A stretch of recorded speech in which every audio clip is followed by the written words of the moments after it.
সাপের নাম শুনলে যে কারো বুক কেঁপে ওঠে, আর যদি দেখেন চোখের সামনেই সাপ, তাহলে অজ্ঞান হয়ে পড়াও বিচিত্র নয়। সাপে কামড়ানো ব্যক্তিকে যদি সঙ্গে সঙ্গে চিকিৎসা দেওয়া না যায়, তাহলে ব্যক্তি মারা পর্যন্ত যেতে পারে।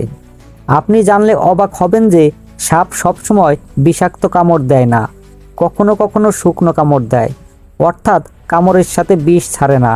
আর ভেজা কামড় মানেই হচ্ছে বিষাক্ত কামড়। যেহেতু কামড় দেওয়ার সময় বোঝা যায় না কোনটা শুকনো কামড় আর কোনটা বিষাক্ত কামড়, তাই সতর্ক হওয়ার দরকার আছে।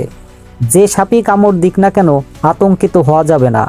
আতঙ্কিত হলে হার্ট রেট বেড়ে যায়, আর এই কারণে বিষ দ্রুত সারা শরীরে ছড়িয়ে পড়ে। সাপে কাটা ব্যক্তিকে যত দ্রুত সম্ভব হাসপাতালে নিয়ে যেতে হবে। তবে তার আগে সাপের বিষ আছে নাকি নির্বিষ সেটা পরীক্ষা করে নিন সহজেই। এই পরীক্ষাটি করার জন্য বেশি কিছু লাগবে না, একটা ঝালমরিচেই পরীক্ষাটা হয়ে যাবে। সাপে কাটা ব্যক্তিকে মরিচ চিবাতে দিতে হবে। মরিচ চিবালে যদি তার ঝাল না লাগে, তাহলে বুঝতে হবে তার শরীরে বিষ ঢুকেছে। আর যদি ঝাল লাগে, তাহলে বুঝতে হবে সাপের কামড়ে বিষ নেই।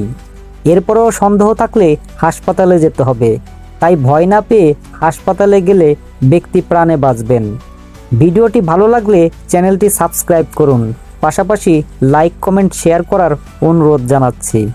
প্রয়োজনে ভিজিট করুন আমাদের ওয়েবসাইট লিংক ডেসক্রিপশনে দেওয়া হলো।